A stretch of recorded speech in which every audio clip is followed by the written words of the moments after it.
Heavenly Father, we thank you for bringing Stephanie with us today. Father, we thank you for Bonnie. Father, having her here with me, Rob, and sitting at the table with us. Father, we pray that Katie sticks with everything and she does a good job. This is Katie's maiden voyage, and then it's me letting go. Father, we pray that this all in your name. Amen. Let's go to work.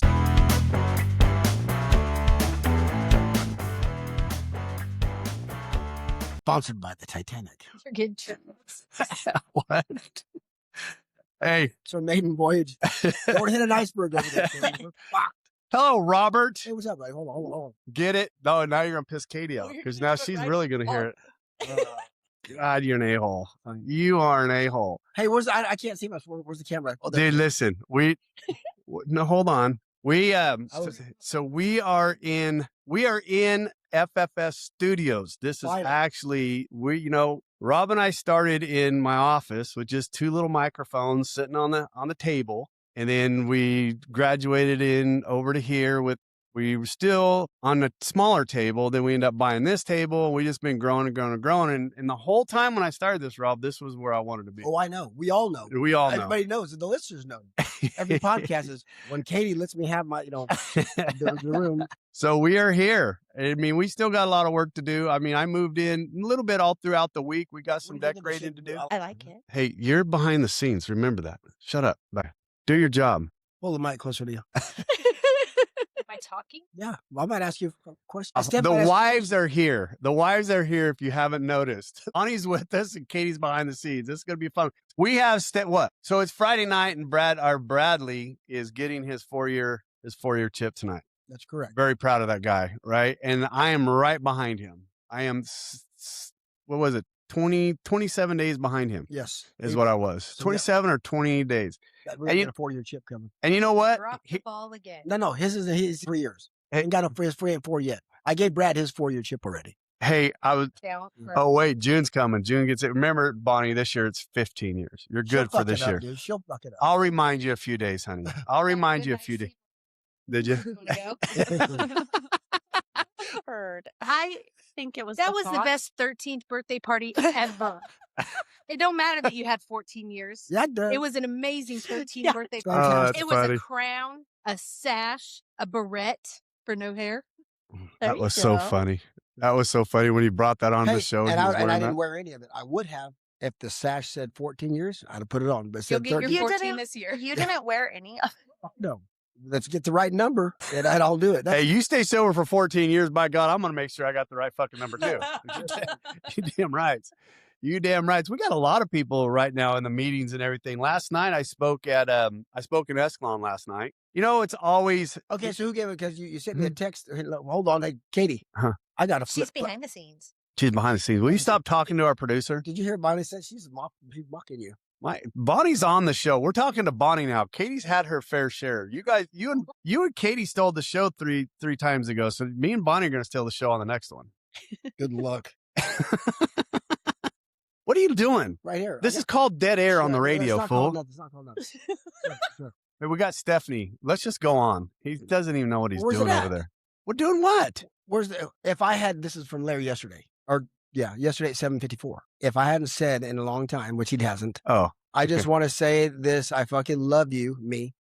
That you said yes to doing this podcast with me. I fucking love you. That's what he said. Yeah, I did. That's a compliment. I did. And you don't get that from him very often. So who gave us? Fuck you. You don't get that from me very often, prick. I say that all the time to you, you bastard. All right. Sorry. You want me to go back on all the fucking shows that I say it on the air, you prick? You know what's fun is I got invited. Who gave us a compliment? So I got invited. We got invited because when I went to Jed, gave Jed his chip, that LGBTQ chip. That's a funny one, right?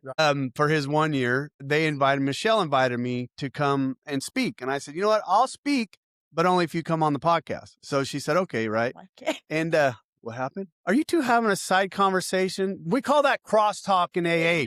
You know better. I asked, is he one of them? No, or he's you not. just being a dick by giving him one of those kind of things? Oh God, no! I was just being a dick. Yeah, I'm pretty talented at it. Anyway, Brandon had it, and Brandon called me and said, since you helped, get Jed into the right places, you want to come get. Anyways, last night they asked me So I went there last night. And, one of the things that's been on and ongoing recently is, my calamity and serenity, right? How do we match calamity with serenity? So I told my story backwards last night. I really did. I backed into it. And I've never told my story that way. So I thought it was pretty cool. Anyways, it got a good, reaction. But always when I give the topic, it frustrates me just a tiny bit when they go so far off a topic because I want to hear other people's opinions, right? When I share and I give a topic, I want to hear what other people have to say about this topic. And holy shit, did they go down rabbit holes of different directions. Yeah. And it's like, you know what? I loved a lot of the stuff I heard, right? I didn't dislike it, huh? What was it? The topic is, where do you find your serenity? How do you get into your serenity, right? How do you get into your serenity? Because I know how I get into mine, right? I have to let go. I have to let go every morning. I had to let go, right? And it's how I do it. And, people went on and on talking about that they can't get it during the day. And I'm like, I don't, maybe I'm different. Maybe I'm just a little different. They can't get what? I live in my serenity every day. There's something, right, Steph? We live in it. I have great days. I mean, it's, right. If I'm having a bad day, it's still good. I have to put in more effort at this point to lose my serenity than I amen. to do to keep it. You have to really work amen. Yeah, I have to really work. I have to really try. Yeah. I have to be real pissed off and really let myself sit in that to lose my serenity. No, for sure. And Katie and I had a bad night the other night, and it's the first time. 15 minutes. Fucking Bonnie. You just gave Bonnie a challenge. Katie and I were not on the sink together the other night, and my serenity was a little tested. But we, it's all your fault, apparently. No, it wasn't. It wasn't. Hey, don't get her involved. Does she happen to? It's poor Katie. What is F word quota. That is my wife back F-word there. Quota. Hey, on the plus side. What's that? So, obviously everything's been. Anyways, we'll get there. But I don't cuss as much. Thank God for you. I get this weird. I almost get conviction when I cuss now. Which is very strange for me. It's been proven people who cuss more are actually more intelligent. I believe you. Fuck, really? I saw it on TikTok. You saw it where? I saw it on TikTok. Oh, God. That's where all the smart people hang out. Yeah, it must be true. It must be true. Now that's not to say I don't cuss. I do still cuss, but we may not hit our quota, is what I was gonna say, because I was letting them fly on the last one. I hit mine. The reason why I said that last night, Rob, is because I was sitting there getting a lot of compliments for our show, right? And it's almost like getting compliments about your wife and your wife's not there, right? I mean, because it's what you and I do together. Yep. And I hate getting compliments about the show and how great people like the show when I don't have my partner there to share it with me. So that's how I shared it with you. Is I basically told you I love you, right? I figured there's something going on. And what's the other thing is, two other people were asking about it. Barney wanted to listen to it. Actually, I got Barney that's going to come on the show. And Don, who's fairly new, right? He's got about 2 years sobriety. He was there last night. Don forgot that about 2 years ago, he was a little sober, but he came into the Saturday morning meeting in Oakdale and he was drunk and he was struggling and he got up and walked out and I chased him out the back door and I made sure he had a ride home. I hadn't seen him since when I went and saw Jed get his coin had on the birthday a couple weeks ago. I hadn't seen him since then. I didn't know whatever happened to him, right? I didn't know, but apparently he's doing well. But when I saw him last night and I said, "Hey, do you remember me?" And he's like, "Oh my God, yes, I do." I go, "The sad part about it, Don, I haven't seen you since that day. I haven't seen you since I walked you out that day. I didn't know whether you had died. I didn't know what the hell happened to you." I said, "It was good to see you." So anyways, I got him. He's turned on to it. And then Michelle goes, "Well, where should I start?" And I started thinking, this is what got me really wanting to say what I said to you. Because she asked me, where should I start listening at? And I started running through the catalog of all the shows that we've had. And I'm like, what are you struggling with? Right? Because we've covered so much this will be episode 94, right? This is episode 94. And I said, we've done a lot of shit, right? Who do you want to listen to or what topic do you want to go after? Because Rob and I pretty much we haven't covered all of it, but we've got a good share of it. And that's when I was like, hey, do you want to be on a podcast with me? And this is where we're at. So we're here, right? In FFS studios, or actually in the studio. Katie's got some stuff getting ready to get on the wall and I'm super excited. So we are here, we are home, and it's just, we're decorating from here on out. We're going to perfect the cameras. We're going to perfect the audio. And by God, we might start making money with this thing. And Katie will be off my ass. No, she won't. But that's good that you're making money. No, we will start. No, yeah, but that's good. But she won't be off your ass. No. And the money will start going. Once we get our 501(c) and we can start doing that, all that's going to go into a scholarship to help guys help them get into recovery centers. Absolutely what we're going to do with that, 100%. Or guys or gals. Yeah, whoever, right? Help them get into recovery centers, help them get into the right places or whatever we need to do. So anyways, Rob, we have a return guest. Her name is Stephanie. Hi, Steph. She's got big stuff going on. Well, you guys keep saying that, so I sure the hell hope it ends up the hype. Because I do. I have stuff going on, man. Let's recap. Let's remind Stephanie. Let's remind our listeners who Stephanie was. I wish I'd have went back and remember what episode she was on. You should do that. But my fault. You know what? While she's talking, I will go back and find out which one it was. So tell us, Steph. Let's go. Great when I cried. I know it in. No, we both did. Hi. Okay. She's got her sexy voice. She's got her phlebotomy clothes on. I know. Bloodsucker. Yeah. Where do I start, man? Well, last time I was here, I feel like I kind of shared the mess. I was 6 months sober. I had a lot of things that aren't really talked about on a regular basis that I feel like need to be talked about on a regular basis. So I came in here and really used this as a catalyst to be able to discuss those things. Okay. Sort of normalize those things and kind of make it where it's less sex trafficking and such. That was me. Hi. So I was listening back. I listened back and I'm like, man, I think I even texted Rob and was I focused on the mess. Like, it was great. That's but now I wanted to come back and kind of focus on the message, man, and just really, really accentuate like what sobriety can do for you. Because I came from some pretty dark places, I've been through some stuff. And so since I've been on the show, I just hit a year on the 3rd of this month. Congratulations. Thank you. Congratulations. That's awesome. Yeah, just hit a year on the 3rd of this month. One day at a time.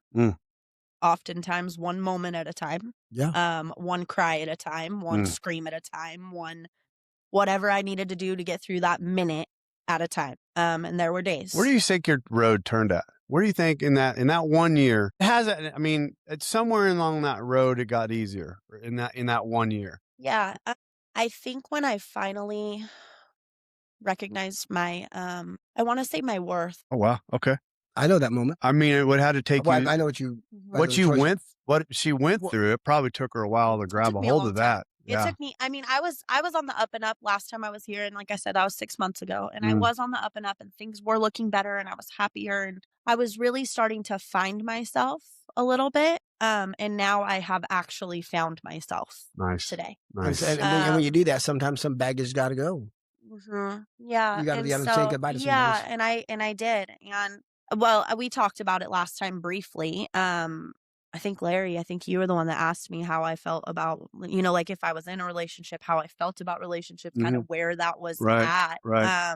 And I was at a place where I was finally, for the first time in my life, actually at a very healthy place with it, where I was able to say like, I'm okay right now. Okay. I'm okay just being me being right alone. Now. Right. And I'm focused on me and my kid right now. And if anything happens, it would have to be basically God handing me something on a silver platter and being like, this is what you're supposed to be doing. Like, this is your person, and I started dating someone. And he did. I did. I started dating someone and I had to navigate, like you said, the baggage. My daughter's dad it's been a rough go, man. It's been a rough go. It wasn't an easy split. It was rough. And the last time I was here, I barely even spoke on it because I was like in the midst of just total chaos with him. With your ex. Yeah. Yeah. Yeah. And we're still kind of navigating how to, because the problem is we have a child together. Okay. Yeah. We have a kid. Right. So like at the end of the day, we are going to, if for her best interest and her sake, I want her dad to be a part of her life today. If he is acting appropriately and being a good father, and he's trying, so we're navigating that, about to go to court. There's a lot. Let me back up a little bit. First, before you go there, Steph, I want to let people know your episode aired on September September 3rd, and it's called Escaping the Shadows, A Survivor's Journey from Addiction to Redemption is the name. September 3rd was her episode. Yeah. So yeah, that was a good one. Yeah. And if you go back and listen to it, part of my this is a cool story. I want to just start right off the bat with this story. So a long story short, my recovery last time I came in here, I was finding God. Yep. I was getting familiarized a little bit with God, and I was like, yeah, God is good, I think. I mean, he's good, but like I kind of need to like know him better. Like I was real just in that beginning phase of because I didn't believe in God coming into the rooms or coming into sobriety. But did you ever? Did you ever? Never as a child, you never. I mean, I'm trying to go back and remember your story. Yeah, no. So my thing was my mom is a believer, but not a very like active believer. I think there's a difference between someone that believes and knows in their heart and soul, but just doesn't really put an emphasis on it. And my dad, my adopted stepdad, amazing man, is not. And so when they got married, she just kind of, you know, my family was great, you know, they were fantastic, but like church and God being part of our house and all of that just wasn't really a thing, you know? So what had you cross the bridge from God being to, okay. He kept slapping me in the face and being like, hey, I'm here. Like, you know, every time, because my biggest thing of overcoming was doubt. I constantly had doubt, and I constantly, even as a young girl, you know, my grandma had taken me to like Catholic churches, which I never got connected in. I'm sorry. Yeah, it was a hard. Well, it was. It's a really, really. It's fun to watch.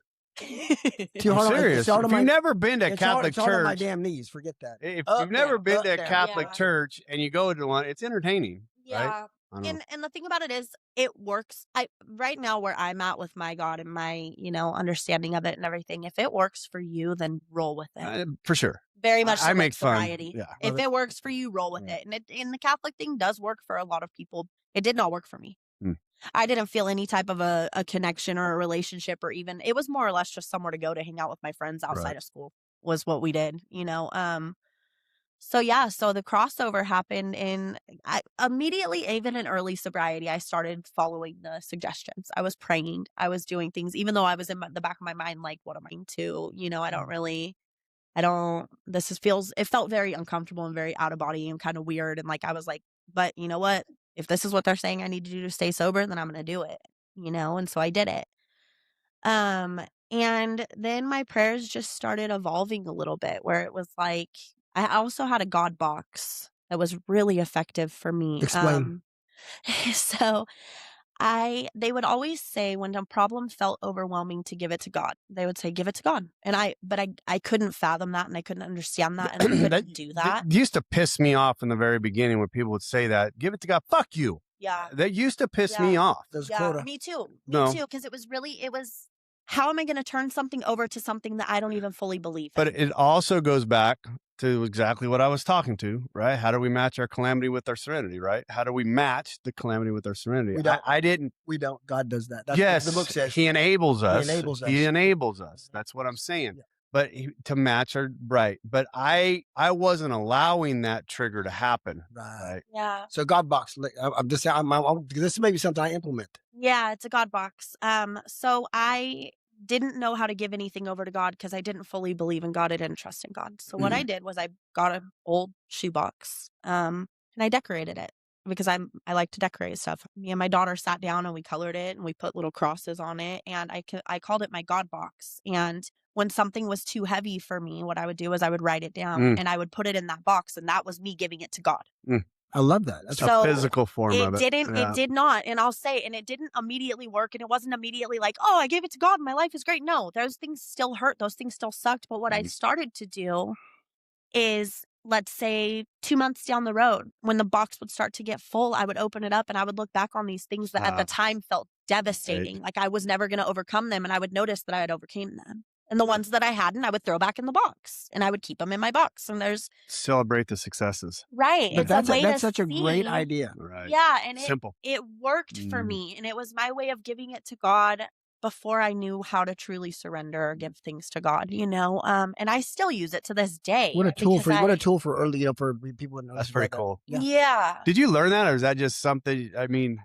So I had a member, from Oakdale Fellowship that had suggested that I do something very similar. She said to write things down. But I hate journaling, man. I don't do it. I don't like journaling much.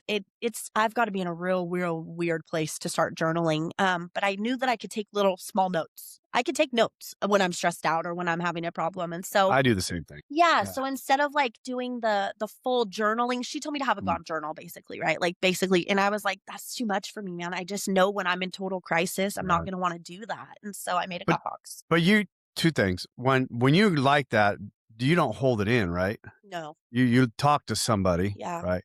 Yeah. But when you talk to somebody, did they tell you that you need to write about that? From very early on, my sponsor, Christy. Yeah. My wife loves Christy. She's amazing. We're very proud of her. I'm so proud of her. She's pretty She cool. is a fantastic human. Her and Blake both. Yeah. Both of them are amazing. It had to be Blake's. Oh, you got to be. He had a hell of a sponsor. Blake actually came in just the other day. I was needing. Did you? I just realized what you said. What? And he had a hell of a sponsor too. All the way around. Hell of a sponsor. God, the sponsorship that Blake had was amazing. No, I came in just the other day. I was at my externship for phlebotomy.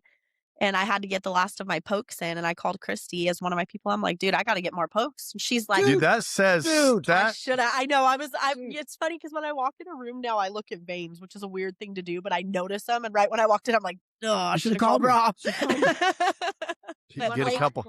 Get some pumps in. Did he? Yeah, he didn't think twice about it. He came in and let me poke him a couple times because he's a hard hitter. That means so much different now in this lifestyle than the previous lifestyle.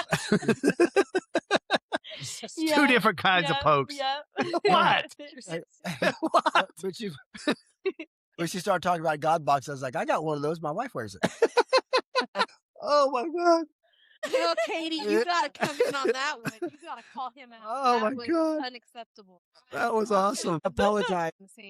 I didn't say vagina at all. You did. I said God box. Moving on, Steph. Here we go. Anyway. We're still in Stephanie's show. No, you guys are good. Yeah, so I started doing my God box, and I still, like I said, to this day, I use it when but I will say much less frequently because nothing today I don't often get to that point today where I feel completely overwhelmed. Now, because for me, right, I feel it way earlier now. Yeah. Feel it way earlier. That's what it is. To where when I don't let it get that far gone to where I need to talk to somebody, right? I don't. Yeah. Now I still will, but I don't get to that point where I'm grabbing a hold of something, wanting to choke it. Yeah. I feel that tension coming on way early, and I'm like, nope, I'm getting rid of it right now. Yeah. I think it's a lot of self-awareness that has come just over this year. Self-awareness, it's recognizing, because my body sometimes will physically react before my emotions even come into play. Well, I'll notice if I'm shaking my leg or, I have to check myself. Like all the inventory we do, our daily inventory, it just becomes natural, second nature that we're doing it without even thinking about it. Yeah, absolutely. But yes, defense mechanism. Yeah. My prayers, my walk with God, man. I guess I can't tell you, I didn't have necessarily a burning bush moment. I believed before my aha moments happened.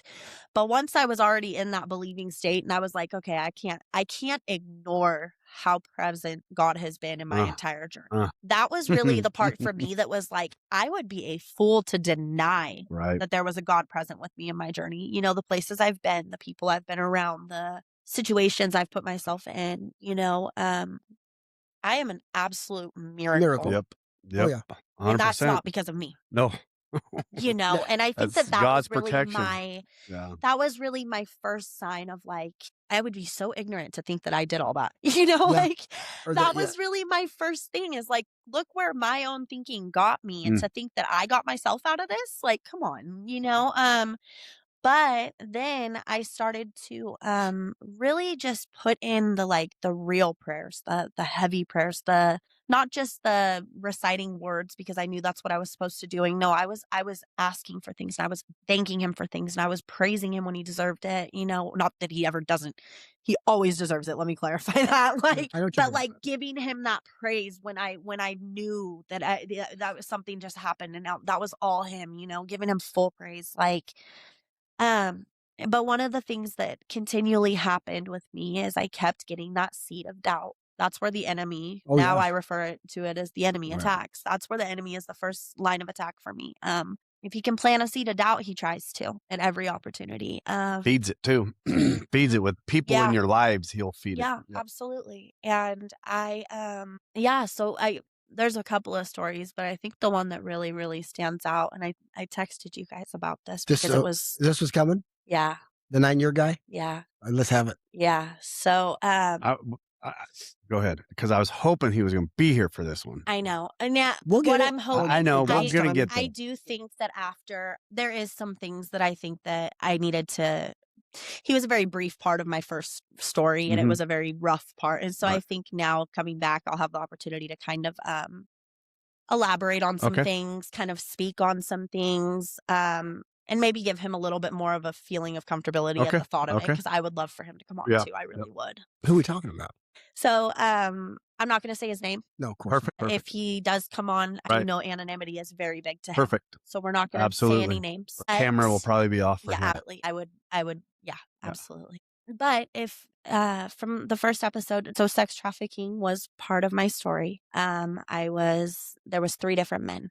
And in sobriety, I noticed that when I was doing my fear inventory and I was doing all of my, all of my steps I was going through, those were the fears that I was just having a real hard time shaking, was running into any one of those 3 men in sobriety. Wow. Okay. That was a very real fear of mine. And it was something that I really had to try to work through. And I was able to cope with it, but I knew that it was still there. It still existed. And until you're in that scenario, you just don't know. You don't know. You don't know until you're there. But I lived with this real uncomfortable fear of running into one of those 3 men that had basically prostituted me out at one point or another.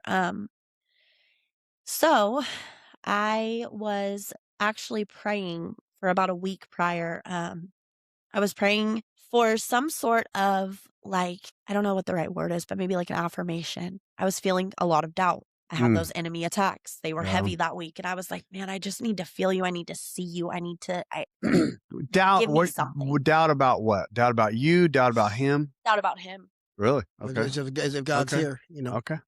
Doubt about him. And then there's nothing wrong with that. I pray quite often. Yeah. I know we're supposed to walk by faith, not by sight. But damn it, sometimes I need to see you. I need to feel you. Yeah. I need to know you're here. And I ask for those things. Yeah. For my Father, and He always answers. Yeah.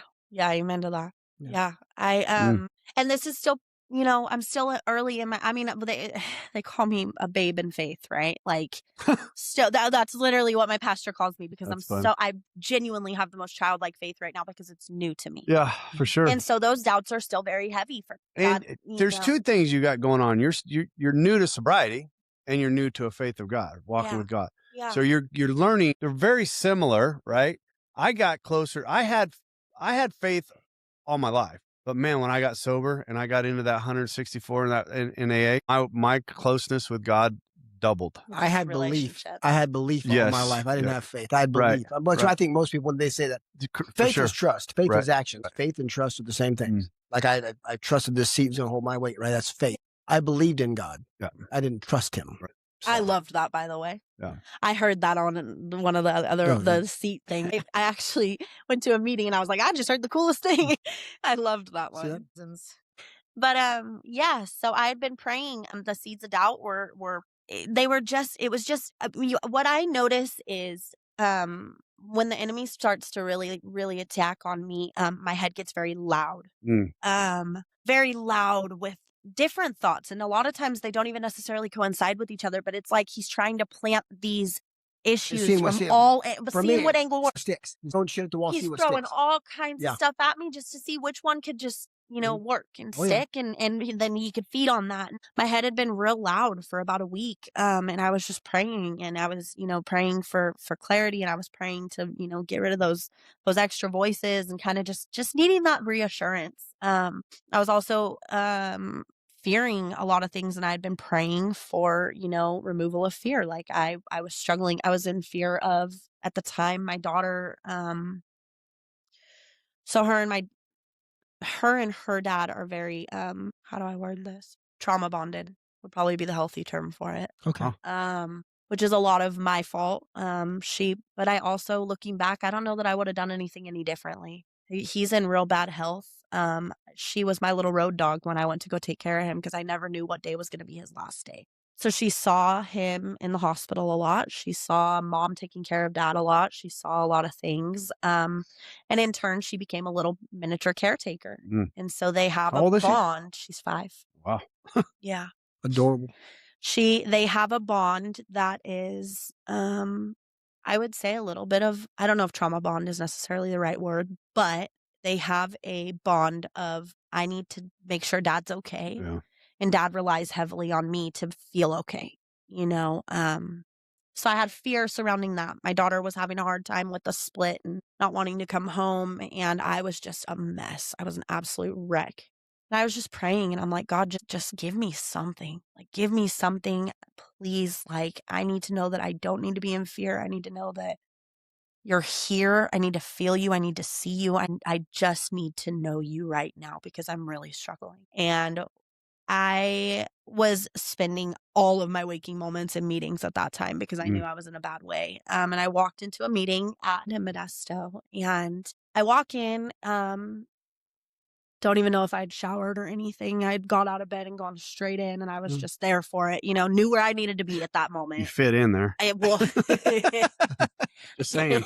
I knew where I needed to be at that moment in time. And I walked in and I had been frequenting it. I had seen quite getting a little group of people that know me over there. I know them. And I walked in and that one day I was on my way there and I was just crying, worshiping, crying, screaming, whatever I was doing. And I walked in and I see a guy sitting on the wall. And it was my first pimp sitting on the wall. First instinct. That was the part where God came through, man. My first instinct, what I have lived in fear of for so long, I expected my first instinct to be clam up, get nervous, get scared, get everything. And my very first instinct, I walked up and I gave that dude a hug and I was like, Did he recognize you as you came up? Oh, yeah. Oh, wow. Oh, yeah. He recognized Did me he and flinch? I walked up. Did he pull back at all? Not even in the slightest bit. He grabbed you too? He grabbed me too. That just gave me chills. He grabbed me too. And I just gave him a hug and I looked at him and I said, I'm so happy you're here. I am so happy you're here. That was God. Absolutely. Just both of you. Oh, yeah. Without even hesitation. Oh, yeah. No, absolutely. And so the meeting was already getting started. And so we didn't have much time to like catch up right then. So I went and sat down and I, he got to share and I got to share. And then after the meeting, he had gone outside and I had assumed he had left. And I was like, man, that was a cool moment for me, like, thank you. And I walked out and he hadn't left. He was standing there waiting to talk to me out there. Wow. And I walked up to him and he said, I owe you an amends. Wow. And I was like, okay, like, okay, let's yes, do you this. Fucking do. Yeah. I'm like, but you knew the process. Let's do right. this, You knew the process by then. Right. Yeah. Somebody else who hadn't gone through what you've gone through and the steps and sponsorship would have given might have killed him. But God had prepared you. Yeah. And him. Here's and the him. thing too, is God prepared me to see him in the safest place that I knew. Oh, yeah. Right. Right. He put me in a place where I knew I was safe and I was able to feel what it felt like to immediately forgive. Immediate forgiveness. Isn't that beautiful though?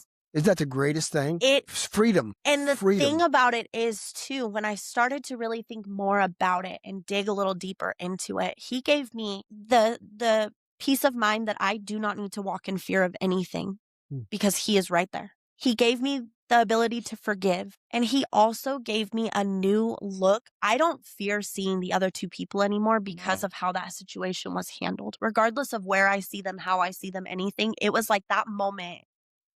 I can't explain, man. It was like his hands were quite literally on my shoulders. I felt that presence so hard in that moment. It was just, I know people say that they hear God talk to them. I've never like audibly heard him, but if I had ever heard him, I heard him in that moment where he was like, I've got you, you're gonna be okay.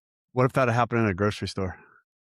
That's the thing is I think he set it up exactly how he needed to. Exactly as you needed it. Exactly how I needed it to be able to feel all of those things and process and be able to be like, okay, like I see you. Thank you, So the cool thing is we started talking, and he told me he owed me an amends.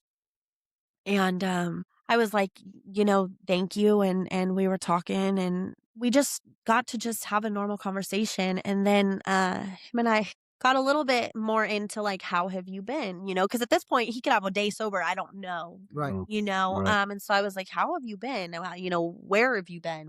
How are things? And he said, I have 9 years sober. Wow. And I was like, whoa. And me knowing my timeline, that was very shortly after him and I were acquainted. Okay, with that one was another. actually a question I was just writing down. Is how soon? That had to be pretty soon. That was very, very shortly after him and I were acquainted. Wow. Very shortly after him and I were acquainted. And it was the fact that I had never seen him in a meeting before that. And I've frequented all the meetings around here, and I had never seen him before. God's and to this timing. day, I haven't seen him since. We haven't ran into each other in a Does meeting he since. go often, or does he? So he does, but Does he he? goes to Modesto Fellowship Okay. more frequently than That's anywhere else. that's at the end of McHenry, or is that the Freeway Fellowship? No, First. I'm not 100% sure. It's one that I don't. Is that the Lano Club? I think that Modesto. That's not the Lano Club. Lano Club's in series. Lano Club's in series. Well, they consider that Modesto. Modesto Fellowship's on First Street. Okay. I believe. It might be Freeway. I think it might. I'm not cool, sure. But that's what you need.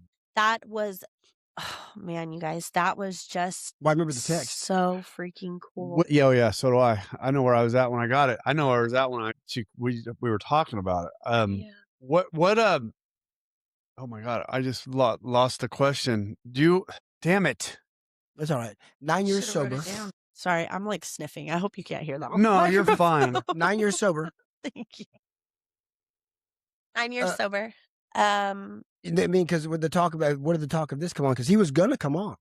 Yeah. So you guys must have exchanged numbers. We did exchange numbers. And you know what's cool is it hasn't been frequent, but he texted me on my 1 year and said, congratulations, like, good for you. Keep doing the damn thing, So him and I have talked a couple times. The thing is, I didn't want to be pushy.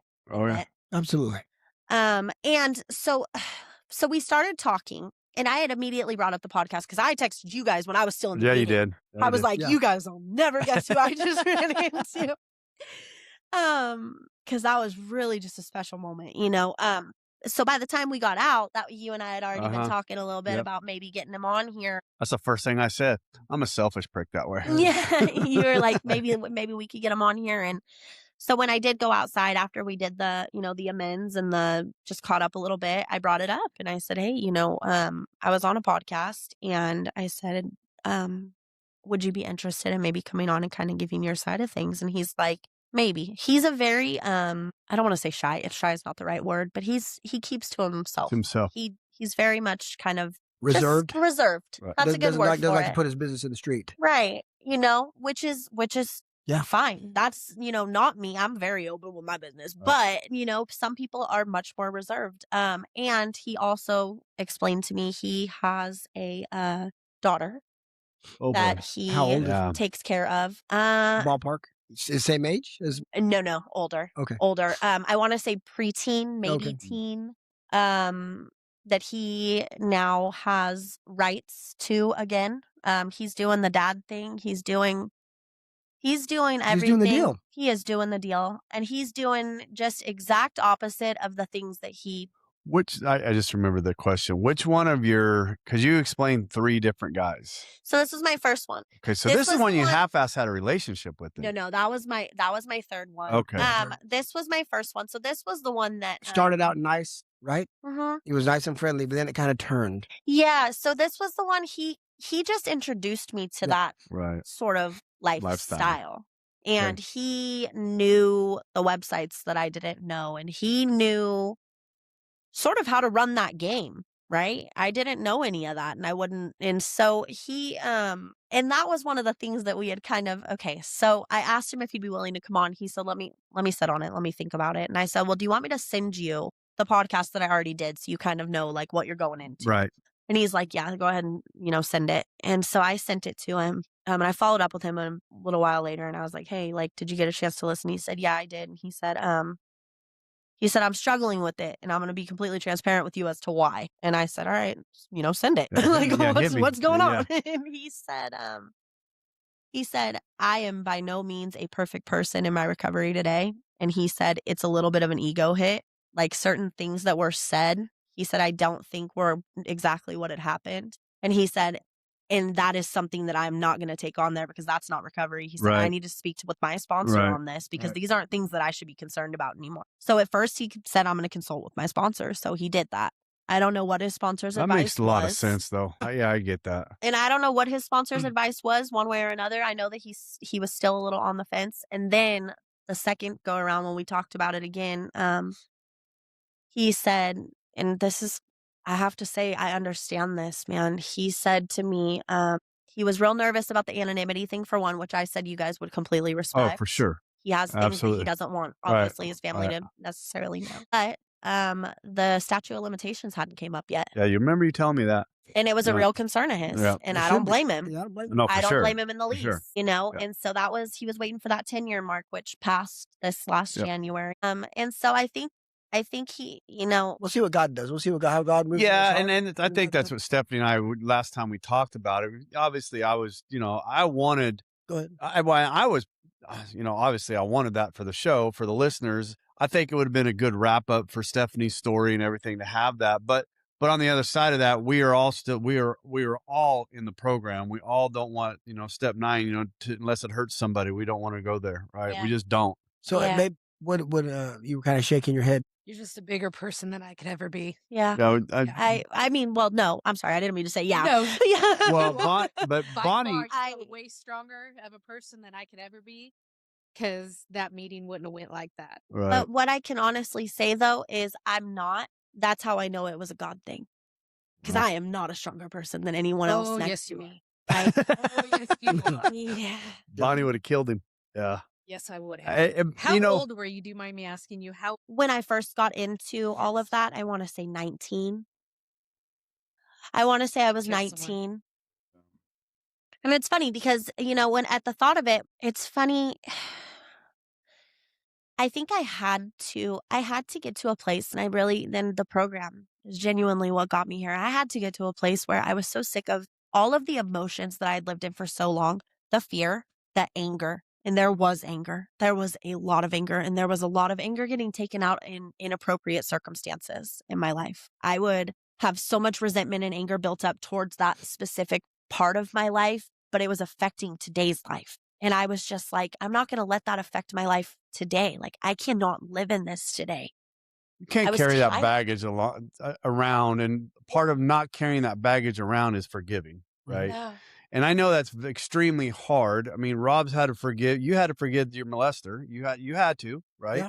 I mean, how free do I want to be? Right. And that's what I'm saying. There's poison. There's certain things that I've had to let go. And I mean, there's people that the guy I hugged in front of Perco's that day, I wanted nothing, there's a long period of time I would have ripped his head off and shit down his neck and been perfectly happy about it. But I'm just dead serious. I mean, that man caused me a lot of problems. But you know what? I had nothing but love for the man. I couldn't live any other way. That's how you know that's a God thing. Right. It's all a God thing because that's not human. Well, I think this is where like the stuff you guys have gone through with step work and stuff like that. Because I would have felt like if I was talking to him, no, you should do whatever the hell I ask. Right. You owe me. No, I hear you. How dare you? I hear you. You should do exactly what I say. I hear you. Should be begging for forgiveness. Mm-hmm. And prior to that exact moment, but you know what else I think it was too, was I know how broken I was when I came into this program. I was broken and I did some, maybe not the same type of stuff, but I did some stuff that was completely unacceptable in my own moral, so do you know where I'm going with this? Well, this is when people ask me, if you're actually doing inventory on a day-to-day basis, I mean, not even the big things, like when you get cut off or like things are like water off a duck, when you're spiritually fit, when you recognize yourself and your morality and your humanity, it's easier to forgive others. Yeah. That is true. It's easier because that means you're looking at yourself. I don't walk on water. I never have. Yeah. Right. I've done some shady shit. Yeah. And it doesn't exist just because I haven't done that or that or that. In God's eyes, it doesn't exalt you from there. No. So, because remember, the standard is not Mother Teresa or Hitler. I mean, something not as bad as Hitler. The standard is Christ, as far as I'm concerned. Yeah. And we all fall short. Oh, so as long as that's your standard, as long as you're measuring yourself, everybody measures themselves from that. Yeah. We all fall short. You'll have a little more grace for everybody else. Yep. Absolutely. You should. Yep. That's it. And I think I knew how broken I was when I came into those rooms. And immediately upon seeing him, it was able to give me this perspective of like, that also was a very broken person. Like our paths were much different, but no matter what your path is, when you go into those rooms, it's because you are broken. You know? Can you imagine the people that did that to a 6 and 7-year-old boy? What happened to them in their childhood that caused them to do that to me? Yeah. I don't know, but I just imagine. Right. I don't know. And I too, I really try to kind of. But can I say something though? To my wife's point, I remember you coming into the rooms from day one. Yeah. And getting the sponsor and helping Christy and you are there. I know the strength comes from God, but you are very strong. Yeah. You are a totally different woman. Yeah.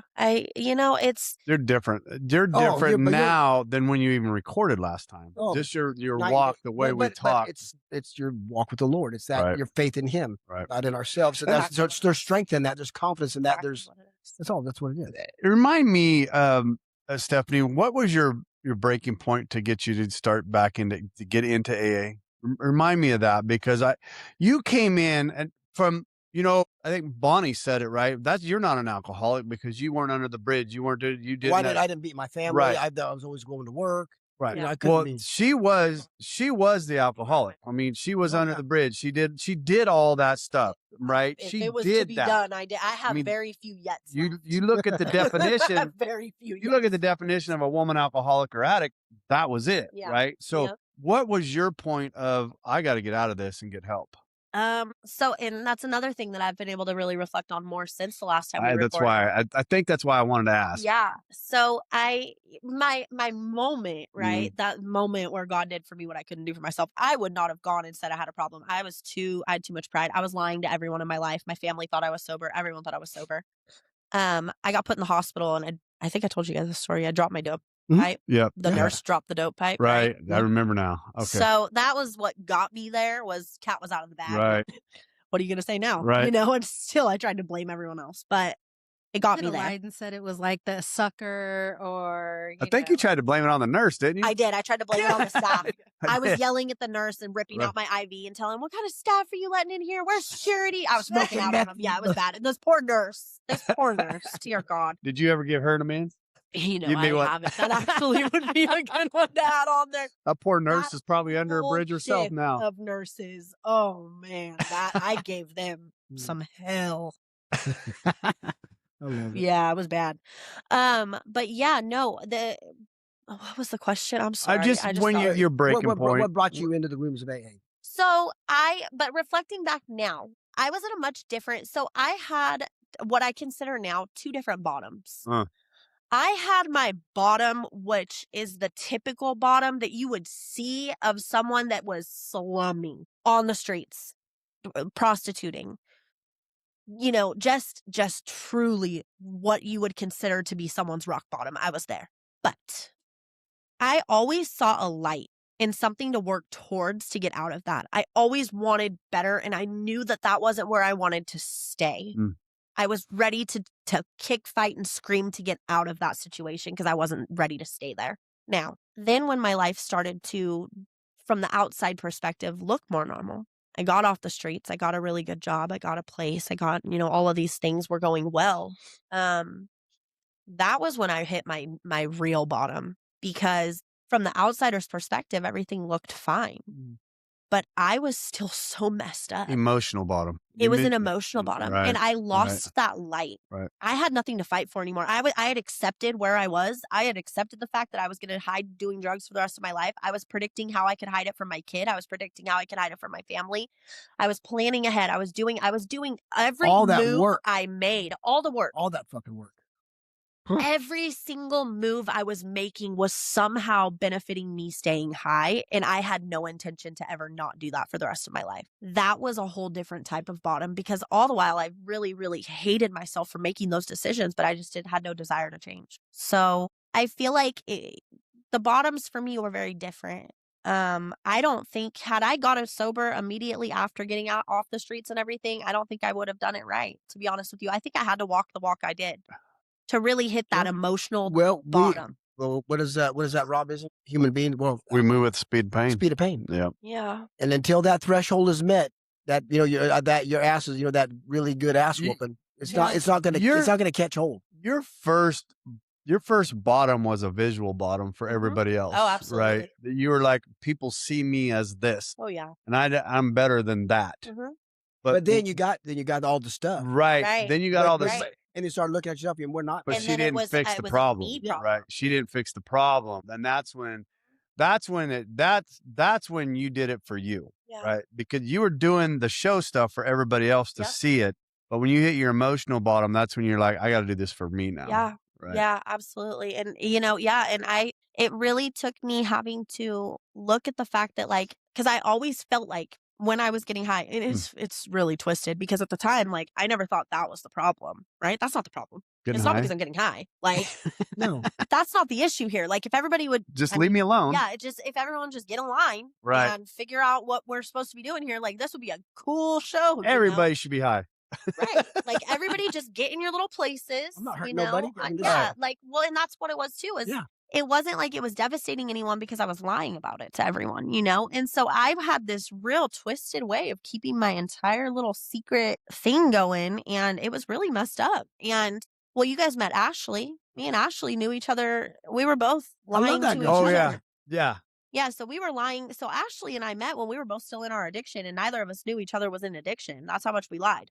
Oh, I remember Ashley talking about that. We're good at it. Yeah. Oh, too. Oh, yeah. Amazing. Yeah, we were. She didn't know when I failed the drug test and had to come home.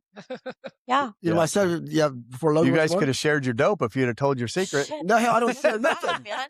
I'll steal your bag and I'll help you look for it. Well, and the funny thing is, and I don't know if you guys got into this in her story at all. I told Ashley the other day, I was like, we were both just master gaslighters. And I know that term gets really overused now. But if you really look at the actual truth of the term, we were it. I could sit there like the poor nurse was questioning her own sanity at that point. And she was like, I don't know. And I don't know. And so Ashley did the same thing to her significant other. And I would just jump right on board too, because I believed her. And I was like, yeah, hell yeah. Screw you. I hated the guy she's with now for a long period of time. And I was like, F that guy. That guy, he's no good. Just so mean and jumping on board with everything. And come to find out, because he had found a bag of dope in her car. And he's like, what is this? And she's all, well, I don't know. And she calls me and she's like, I don't know. And I'm like, I don't know either. And so then we're both ganging up. It was just some twisted, just the insanity. The insanity is just wild. Step 2. Insanity. Just complete insanity. Ashley's episode is he came back for me December 10th. What are you going to say? Nothing. Yeah, you were. No. Okay. You don't want to let your bag get out of the bag at all? Huh? You going to talk about laugh at me? Yeah, I was laughing at you. Yeah. Sure. You got similar stories? Yeah. Huh? You got similar stories? Oh, I got some. What she's like. He was a meth head. Rob was a meth head. And Jack Daniels, buddy. Yeah. Yeah, no, An ageless smell. Oh, shut the hell up. Don't even bring it up. He doesn't know that fucking story, so just leave that shit out. There's something about Rob I don't know, Bonnie? Yes, there is. Go ahead, Steph. Go, let it out. The first time that he had to go to the hospital because he was in so much pain or whatever. That was after dope, though. That was just booze. Yeah. And anxiety was Logan's little friend that he's been in class with forever. Her dad was the emergency room doctor. Outstanding. Great for me. Yeah. I parent teacher club with the mom. It's awesome. So he comes in and he's like, okay, what was your blood alcohol level? High. I think there was a number in front. You know how it's usually something? No, it was it wasn't 1 point something. It was like 0.1 something. It was high. I was fucked up. Well, I felt fine. Of course we did. The normal person. The alcohol wasn't working. Well, because he came in, he was looking at me, he goes, your blood. And then he tells him, okay. What is your big deal? Well, your liver is twice the size. And I'm like, and then it should be. And he's like, yeah, I just started taking Ageless Smell. It's a vitamin. Ouch. That's what he told me. He's like, so when we get in the fight. Well, but there's more to the story than that. But I was blaming it on this new Testosterone boosters. Did the doctor actually believe you? No, he didn't believe me. You're blowing a 0.4 or 0.3 something. But he's so good at it. We're getting home, and I'm like, oh, it's great. So should I throw the vitamins away? Yo, no, we will make you question. You know what I mean? Like, I'm pretty sure it's the Jack Daniels. And he's like, no. That's because you're a woman. We could tell ice to an Eskimo. You ain't lying. You ain't lying. So, and like I tell a story about, because when, like we talked about on Monday night, when you don't have people write their good shit down. The book doesn't say to do that. No. When you do your inventory, you write down our defects of character, and then 7-step prayer. You go with God with open hands. Take from I come to you good and bad, Lord. I thought for sure he was going to take that trait from me. That because I thought shit, he's surely going to take that fucker because I could. Lion? Well, not just the manipulation. How I can get people to believe anything, and he didn't. He let me have that. He took some other shit. Let you deal with it. But he showed me how to use that in a constructive way. How to spawn that. Why do you think? I see what you're saying. I got you. The sponsorship part, right? Gaining the confidence of men, not just because I'm drunk. You manipulate them into liking you. Yes. Nailed. Yes. No, and I do see it though, because it is a great. Let's not say manipulation, right? Okay. Let's say coercion. Let's say no. I was thinking it could be. Let's just call it manipulation because that's what the fuck it is. Why are you trying to sugarcoat it, Stephanie? On the other end of it, if you don't use it to be manipulative, that turns you into the absolute greatest salesperson. It's a great trait to have. The product I'm selling is me. Sobriety. The steps. That's my product. And I'm selling that. No, hold on. You're missing something there, and I'm gonna take you into a sales training course right here. You're not selling sobriety, right? You're not. What you're doing at that point is you're giving Rob out, and people, because what I saw in you, right? Okay, I'm selling myself. Yes, you're selling your sobriety that's inside of you, right? Because when you walked into that room that day, and it's not just you, I've seen other guys since then, but when you walked into Primary Purpose that day, I was like, whatever the fuck he's got, I'm going to suck every ounce of it out. I want what he's got. And I'm going to use the small steak to do it. It's coming out the small hole. Hey, got separation anxiety from my husband. Hold on. Hey, now he just wants. If he's going to do that, I'm going to. If he's going to do that, I'm going to marry him now. Hey, I get Katie. Hey, and I've don't seen it. Cut that out either. I ain't cutting that out. That's some good. That's some good. Hey, I've never been so flattered in my life.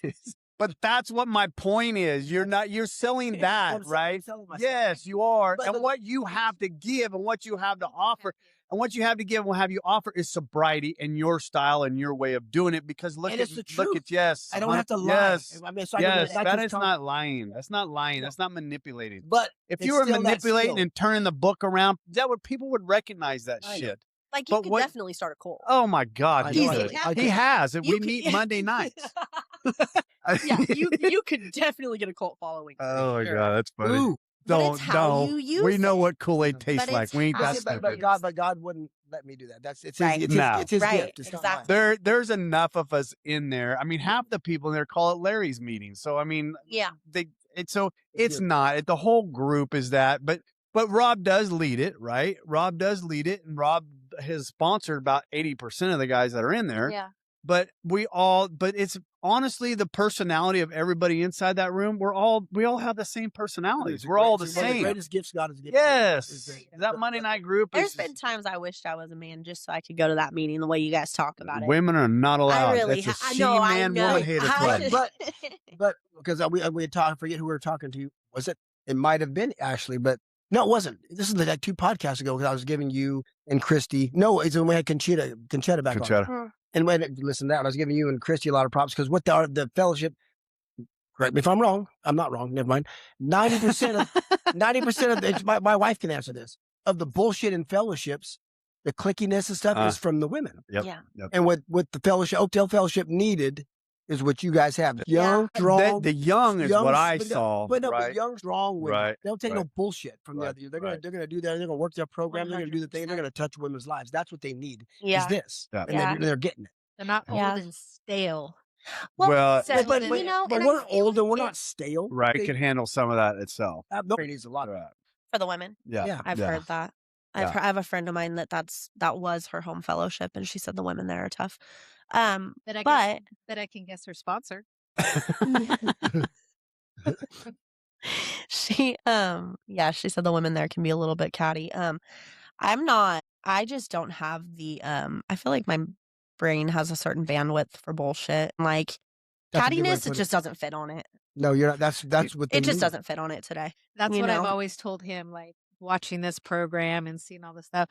I don't think that I could be with a woman. Like as a sponsorship, You just said you wanted Katie. Think Katie's different. Oh, not that kind of woman. Who wouldn't take Katie? But I don't think I could like sit down with another female and. Well, that's what, because I've sponsored. Well, and I told, because of her, she told me. And I told Rob too, because in the early stages of my sobriety, I had a sponsor. We all talked about this, that it was a little crazy. We were running a lot of errands and doing a lot of things, but we were getting no step work done. And I met Rob, and it was much like you said. Right. He walked in, and I was like, dude, whatever he's got, I want that. Yeah. I don't feel like that, and I want that. Which, by the way, Sam and I do now thank God. Let me just praise Sam for 1 second, because I asked Sam, I had signed up for the book study a while back after you said that you weren't able to do it, because I really wanted Rob to do it more than anyone. But he said he wasn't able to do it. Couldn't take it on right now. And Thank you, Katie. So I signed up for it. And I had every intention at the time. I wasn't working, and I didn't have, anything going. And I was kind of just in this, like, where sobriety was still my only thing I had to focus on. Well, life happened since then. Things have gotten great and they're blessings, but I got really busy. But it just so happened to work out, another God moment. I ran into Sam outside of a meeting at Northside one day. Northside, man. I don't know what it is with Northside, but Northside does weird things. Yes, it does. So I've had good experiences there, but I ran into Sam outside of a meeting, in the meeting, and he was having a rough day. And I hadn't seen Sam. And Sam is about like a month ahead of me in sobriety. Yeah. Sam. My Sam. Our Sam? Yeah, Sam. Okay. And he was having a rough day. Yeah. Sammy Sam. And I walked in there, and I was like, "What's up, dude?" And sat by him, and I just could see he was just having a moment. And I was like, "Hey, let's go outside. Like, let's go outside for a second." We went outside and we started talking, and that's what I mean. That's you. That's yeah. And so we went outside and we started talking, and I always really try to kind of, because it's funny, because he's so right before me, that when he follows patterns, I find that I'm not too far behind him in following patterns. Brad and I are the same way. So I really try to take note of when he's finding those patterns. And that sounds kind of selfish. No, it's true fact. But I do, because I feel like we all hit milestones. Certain things happen at certain milestones, So I was outside with him and chatting with him, and not to put his business on blast. I'm not going to put anything personal on blast, but he was struggling. He was like, I'm feeling a little stagnant. I don't know what I'm doing. I'm feeling stagnant and I'm struggling right now. And I was like, 2 things. 1, call your sponsor. 2, he did. I knew he was going to when we left there. And I said, and 2, how do you feel about getting into service? And he's like, I hadn't really thought about it yet, whatever. And I asked him, I said, look, dude, I'm about to be chairing the Thursday night book study. And if you want to co-chair with me, like, I would appreciate it. Like, I'm a little nervous by myself. Like, that'd be awesome, And he's like, all right, my mom told me I should do this. So. Shout out Tracy, Mom. Yeah. And he's like, all right, my mom told me if someone says this, I shouldn't say no. And I was like, all right, cool. So, and it turned out to be such a godsend, because now my life has gotten wonderfully busy. But I've been working, I've been doing phlebotomy, trying to get licensed in that. I've been doing, lots of different things. And there's been many meetings where I've texted him and been like, Sam, I am not going to be able to make it today. And he's like, I got you. I'm safe. Yeah, he's like, I got you. And that got his feet wet. Yeah. He's on fire right now. Then the month after me, after I did the Saturday morning meeting, he took over that one because he was comfortable doing getting that. Up there. So they got back out, and they're still a little nervous because now he's sitting in front of men. Yeah. So he did a great job. Yeah, he did. He does. And he did his first jiu-jitsu. Larry got to come watch him do his first jiu-jitsu competition. For some reason, I thought that was a second or third one. I didn't realize it was his first one. I have a medal ceremony to show you guys. You fucking do that. From Rob. No. Yes, was it this last Saturday? His medal. Was it when the prick disappeared and I'm sitting there? I fucking spent $49 to come watch you and you disappeared? No, I didn't disappear. The guy disappeared. Motherfucker. Do you have it, Bonnie? Because I don't. I will blast it all over our Instagram. Don't you send that to him. I should see that. I promise you, I wouldn't send stuff. She'll openly share, Rob. Yes, she will. I love that. So, Stephanie, tell me what's going on. Excited, but what's going on with you now as far as where you're going forward? So I found a church. Oh, boy. I found a church. You Where, guys. Oakdale, Modesto. You know what I love Sonora. that you said? Okay. Really? Which one? Harvest. Okay, They yeah. used to be in Yes, that's where Copperopolis. Chris is That's at. where Chris goes. Yeah, Chris Lytle. Chris Lytle goes there. Yeah. There's two harvests in Sonora. There's the one that's been established for a while. Yeah. Which is maybe the one he goes to because I don't know a Chris. Okay. Then there's the one that I go to now. It started out in Copperopolis, and it used to be called Potter's Touch. They're in Sonora now, Harvest, and when I say that place, man, it was one of those. That was really the opening the door for me to building that relationship with God. Why? What about that church? I wish I can't. I can tell you the answer. I can do. He's there. Yeah. That's truly what because it is. I've walked into churches and I sit there and I'm like, there's no God here. Well, and I have to get up and walk out. But for me, it's not that. This is just not my home. He's here, but this is not where he wants me. This is not. I've been to some massive churches that people are massive followings, and I walk in there and all I feel is devil, and I got to get the hell out. What happened so I got baptized in November, which was really cool. It was. Did the water boil? No. Did they hold you under like for 5, 6, 7 roof seconds? Didn't fall? No. Could you believe it? Did he 2 or 3 times? So this is another cool story. So I went running plunger. in. Trying to pull the devil out. I was in my externship, I was in my phlebotomy school at the time. And I got out and I was running late, and I was like, just everything. Oh, enemy, right? Oh, yeah. You shouldn't even go, and you shouldn't even do it. You're already late. And the water's gonna boil, and all these things, right? And I'm like, I don't know. I might not even go. And my mom calls me, and my parents don't go to church. And my mom calls me and she said, where are you? And she's at the church. My parents and my brother and his girlfriend were there waiting to see me get baptized. So I was like, all right, I'll be there in 5 minutes, right? That's so I go running down there, Pastor was talking to me, and he's like, let's do this, and got up there. It was at Big Valley Grace, because that was one of the first churches I went into because of CR, where it was somewhere where I felt comfortable, enough. But now that I've been to my church, that's home. Man, you couldn't take me out of there. That's home.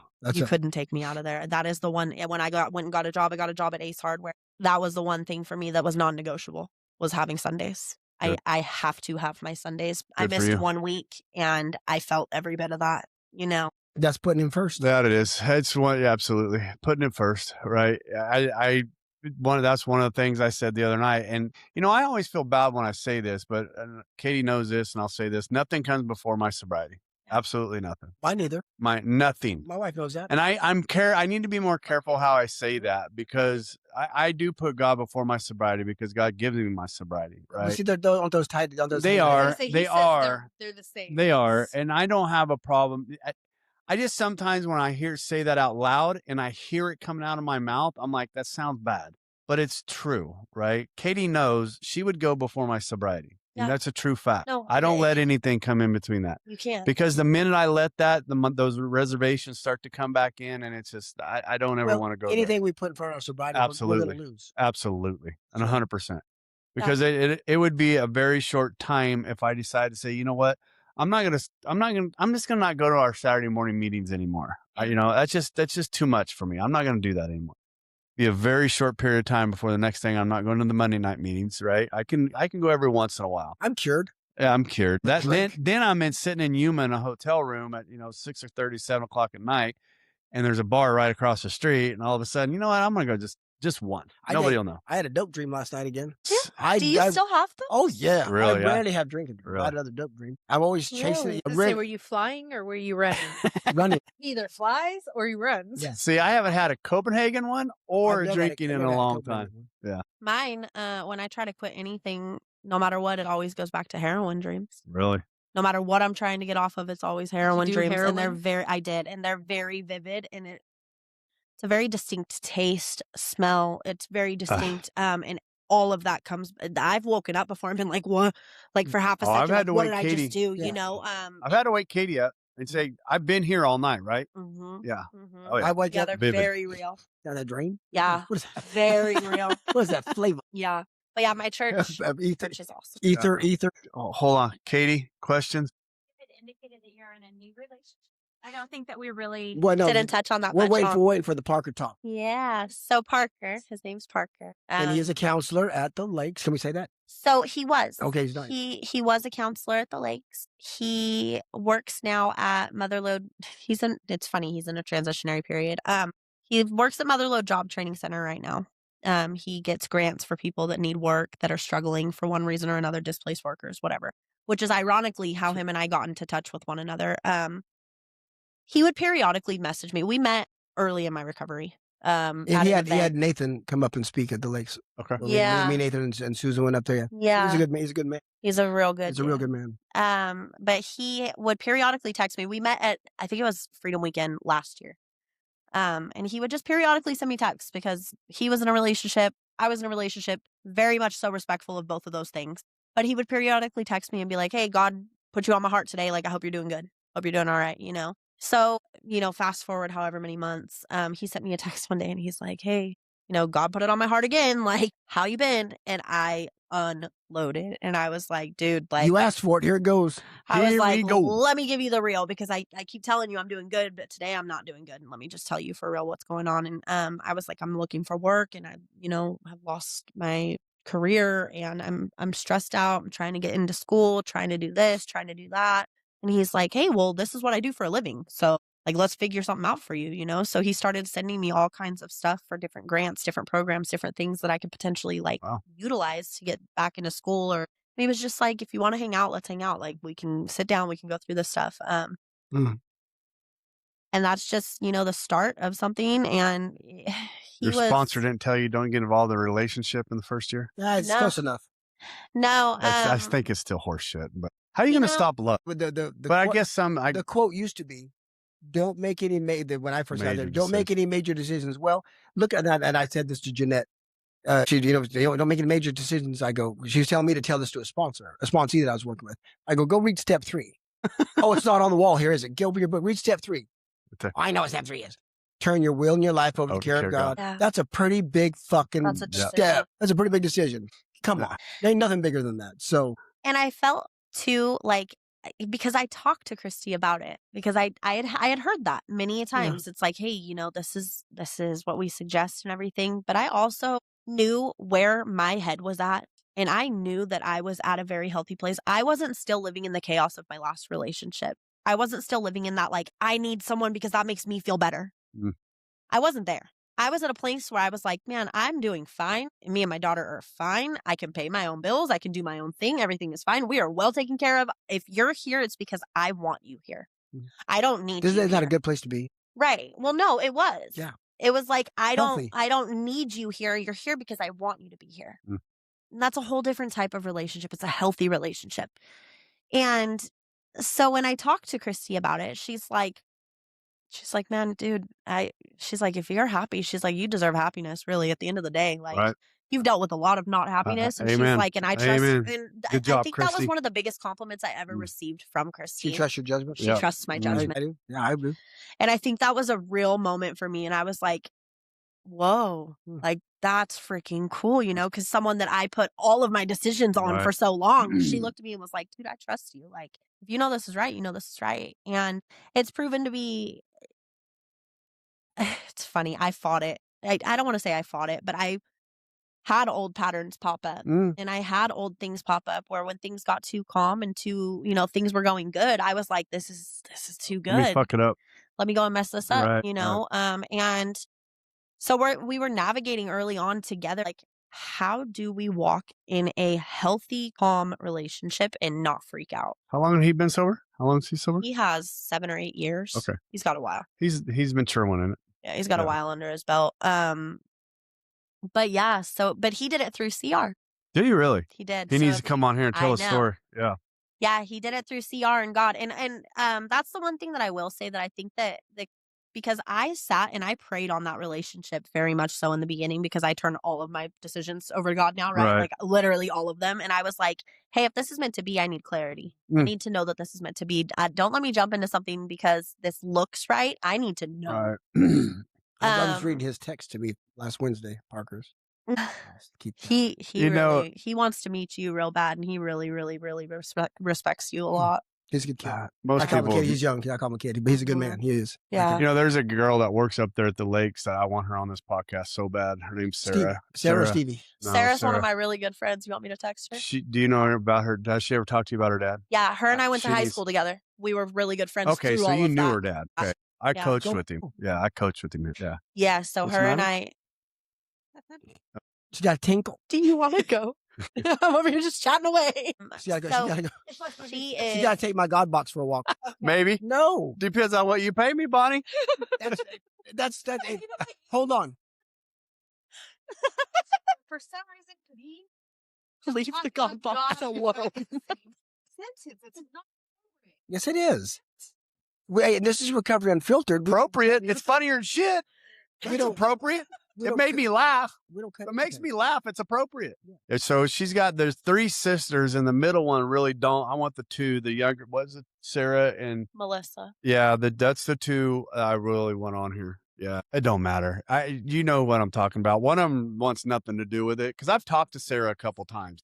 Yeah, Miranda. Anyways, she's willing to talk about it, but it's just so sad. But it's just Oh my God, I watched Steve through that whole thing, and you know what? I love that man. He was a good dude. Good dude. He was just tortured. He was tortured. Yeah. So we're gonna have this woman on. I want her. No, so I've talked to you about it before. She's very impactful. In fact, Parker and I just went because her and Parker work together. Oh yeah, yep. And so when you Sarah, said Parker from the Lakes, I'm like, I've got her number. We've talked. Like I said, we've talked several times. Yeah. But anyways. Yeah. So Parker and I just went over there. He's actually in the worship team at the church that I go to. And so we went to church together the other day, and one of the guys that is, yeah, we go to church together and everything. Serious stuff, man. Larry's face. My 12-year-old brain is just wanting to. My wife is sitting behind me, and if my 12-year-old brain starts acting up, I'm gonna get in trouble. No, I'm gonna be in trouble like Rob is. You got to go home with her, poor dude. Every day. Every day. I'm faster. My 12-year-old brain almost just said something that probably would have pissed Bonnie off. No, she's on. What, babe? Samantha. Yeah. Sarah and Samantha. Yes, yeah. The 3rd button. So tell us anything else? Yeah, let's do a quick little recap. Yep. Found God. Yep. Love church. I got a job at Ace Hardware. I had to make ends meet. No, actually in Escalon. Okay. Good one. All right. Yeah, the big one. 2 buildings. Yeah, it's the big buildings one. And a little garden. I go there all the time for my company. Well, you'll see me in there. In fact, when you were talking about Barney earlier, this is a funny story. So I didn't know Barney. I'd never met Barney before, but the other day I was mixing someone's paint, and I'm standing there and I can hear them talking, and they're talking about a 4th step and a sponsor and all kinds of stuff. And I turn around and I had just hit a year. And I turned around and I was like, can I just tell you guys something? Because I can't really talk about it everywhere. And I'm so excited. And I know what you guys are talking about. So out loud. And they were like, what's up? And I'm like, dude, I just hit a year. And I pulled my little chip out of my pocket. And I'm like, I just hit a freaking year. And they're like, come to Barney's find out. awesome. It was Barney. Yeah, and I love well, that my guy. name is Barney. It's nice to meet you, And so love we that did guy. a little dance, a little party at the paint day. I love that guy. He's got a spirit. That guy, I'm so excited to get him on here. He's got a spirit he's got a Rob spirit. He's got that same glow that Rob has, but he's got 42 years of it. Yeah. Yeah, I really do want him on here. Yeah, it was awesome. But yeah, Ace Hardware. Meanwhile, I went to school for phlebotomy. Today, I actually finished my final step. So I had to complete my 40-hour externship, and I finished today. Nice. So I'm going to apply when I get done here. I'm going to, on our road on the way to Monterey, I'm going to go and put all of my stuff in, and I'm going to just be waiting on my license to come through. And so you're going to work at a lab? Yeah. Obviously. Or a hospital. I'm going to see, actually, what I was really looking at was the prison. Wow. Okay. Good benefits. Great benefits. You can have and I'm looking I would like to move. She wants to get on No Burns Ferry Road, kid. Right. Yeah. Yeah. I would like to get moving that way a little bit, I wonder why. Yeah. Wow. Yeah, that was the other question. How did you end up at a church in Sonora? So Parker. Okay. So I had been going right here to Big Valley, and I liked it. I did. But there was a day he sent me, it's funny, actually, funny story. So I don't want to say that he like gate kept his church, but he kind of was like, hey, like the last person I brought here with me, like it just made for a real, just things got a little weird. Like, and he was kind of like, my church is awesome. I love my church. My church is great. And I'm like, right on, like, cool, but I didn't want to push the idea of like, when can I go? Right. Because like we weren't really like anything serious and we were just getting to know each other. I don't want to make him feel like I was going to go and like infringe on his spiritual place, if that makes sense. But there was one day he sent me a very specific sermon, and he, like I said, he's on the worship team. And he sent me the worship and then the sermon. And watching it on my phone, I felt the Holy Spirit more than I've ever felt walking into any church. And I was watching it on a video on my phone. That's cool. And I texted him back and I was like, look, man, I was like, I don't want to press you and I don't want to push the issue, but like when or if the day comes and you feel like you'll be okay with me going, like, I want to experience that. And it took him a little bit, and then he texts me a couple days later and he's like, I'm not going to gatekeep God from you. Like, he's like, if you want to come on, So when we would go church shopping, when I got sober, we were leaving stuff that happened at the Church of Christ we were in. And so I left my family home and I go church shopping, and God will let you know when you're there. I mean, I hit 4 or 5 of them, then we had to do it again. I did what they did. Anyway, there's 2, what you're feeling, I only feel. And I never felt that, even though I never felt it was so that feeling at my church, when we go to Pastor Steve or Brandon's church with Pastor Arnie. And what we go, where our meeting is there, powerful. Really? Both those places, I always feel it. I really, if I'm going to be quite honest, I feel it stronger in Escalon. Wow. I don't do well with change. Which church in Escalon? Trinity. Yeah, I had that. I mean, I'll go back to what I said is I got and in my home church, my little I love it. I put so much on my pastor that I'm See, but this still doesn't even have struggling. anything to do with the pastor. This just has to do with the still, body. I still struggle with it. Yeah. So, but you need to come visit. I know. I do. If you guys ever want to come out to Sonora, You're not going to gatekeep it from us? We won't. I won't. I will. I love traveling and visiting. So listen, if you guys ever want to make it out there, man, the one thing that I really enjoy about my church is it's a very raw, very real church. It's a non-denominational. Yeah, like ours. Which I appreciate because you get different walks, man. Right. But there is over, God, I want to say like 250 something years of recovery amongst the congregation. Wow.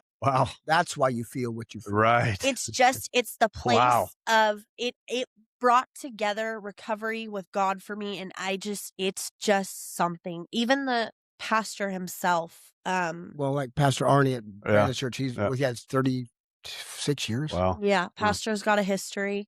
Wow.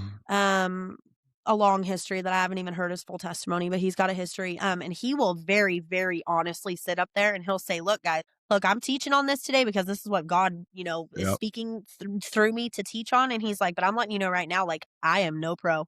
Wow. I am no better than, this person, that person. Like he said, and he's very humble. He'll say, just last week, I did this. Like we're all in this struggle together. Yeah, like, let's all get there together, Good for him. Like I said, I had that at one point. And you can come visit Sunday. Right.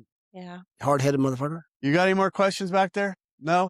Good God. Stephanie, I'm so glad you reached out to us. There's still an episode left with you, right? We know which one it is. I can't wait for that. I'm going to tell you right now, I've been bragging about that one to a lot of people. I get that because when people watch and listen, they're like, oh, this one's good. I go, man, I got one that's coming. I'm not for sure when it's coming, but when this one comes, you're going to shit because, I kind of explained to them what it is. And Katie's always been big about the follow-up. I love finishing the story, yeah. finishing the story, finishing the story. Yeah. So, and I think that I didn't really tell him at the time how spiritual of an experience that was for me. But one thing I did tell him is like the power that it could have of reaching other people. And you know what? That's the point. And it's not about Stephanie, us. you know what? When you say that, it's what got Katie over the hump. It's what got Bonnie over the hump. It's what got my daughters over the hump. It's what got Brandon over the hump. It's got Jason Allen went through something when he was here and he had 7 years of sobriety and he sat down there and he was our very first guest and we sat down there with him and he just dumped stuff that he never talked about before because it's just, you know what? It's not that it's him and I. Listen, we're helping other people. What are we doing when we're helping other people? Yeah. This isn't about you. It's not about me. It's not about you. It's about the 2,700, the 27 countries and the 18,000 listens or whatever we've got now.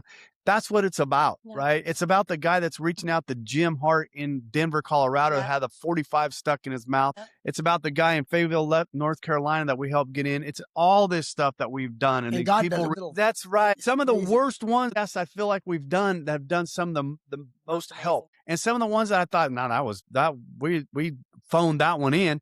We got people commenting going, oh my God, I can't believe you guys went there. That, and it's like, wow, that was boring to me. But, and then the ones I feel like we're going to hit the moon, they don't do anything. Right. So it's all God. God's complete. The one guy that he was a Mary's, the Coconut 99 baby. That's the one. And we haven't done that one for over a year and a half since we've done that one. Yeah. And that guy just heard it.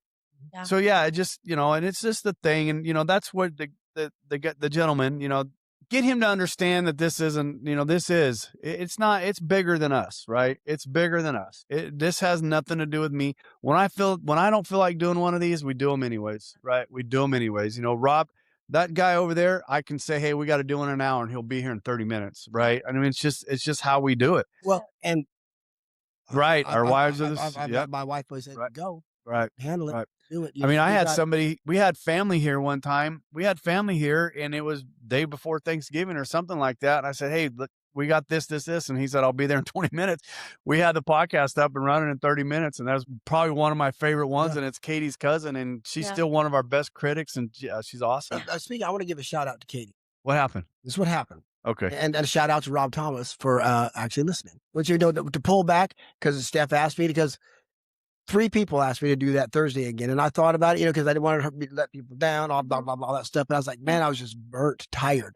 Where Katie suggested, hey, you got all these other sponsees, they can take on. Right. So for a while they did. So, and all this week and last week, a lot of the guys where I work, all the guys that work for me, going around to the plants like, hey, boss, you're back. You're like dancing around. Nice. But, because I did take a break. Right. And then I got asked to sponsor again. And I got Edgar. Going back through the steps. And now Edgar's almost done to Jimmy. I got Jimmy on Thursdays. I sat down with Jimmy. Getting back into that, refresh, taking that break, right, and then coming back in. Oh man, I'm on fire. See it. And you can see it from our side. I don't give a fuck about the Prius on the road or the Tesla. They can cut me off all they want. It does not. I'll remind you that. It does not bother me. I'll remind you that. I love the fact that you give my wife credit. Well, she but you prick. There were all 3 of us. I know. All 3 of us sat on a podcast. She's who I heard. Did it. Okay, that's fine. If that's who you heard, we got through to you. But it stuck. Yes. Yeah. So, anyways. Hey, I'm Stephanie, also a sponsor today. Atta girl. Yeah. It just reminded me of it because it's a whole different level of understanding. You get to go through the steps again. Mm-hmm. Yeah. But we need you. Damn it, right. we need you. Right. And Christy, we need women like you. Is Ashley sponsoring? Yeah. She'd be a good one too. She'd be a great one. Oh my God, she'd be amazing. Yeah. I don't know. Ashley took her steps much slower than I did, and she wanted it that way, and it's worked for her very well. So I don't know if she's done the sponsor thing yet. As long as she's going to get asked. Because that's what we need. Just the way she carries herself. It's just strong women that don't take shit. Yeah, she carries herself well. Yeah. All right, Stephanie, awesome. Thank you so much for coming back. We look forward. When are you going to Monterey tomorrow? Today. Right now. Tonight? Yeah. I have something. Parker might. Your phone's been blown up over there. All right, baby, hit the purple one. Let's get out of here.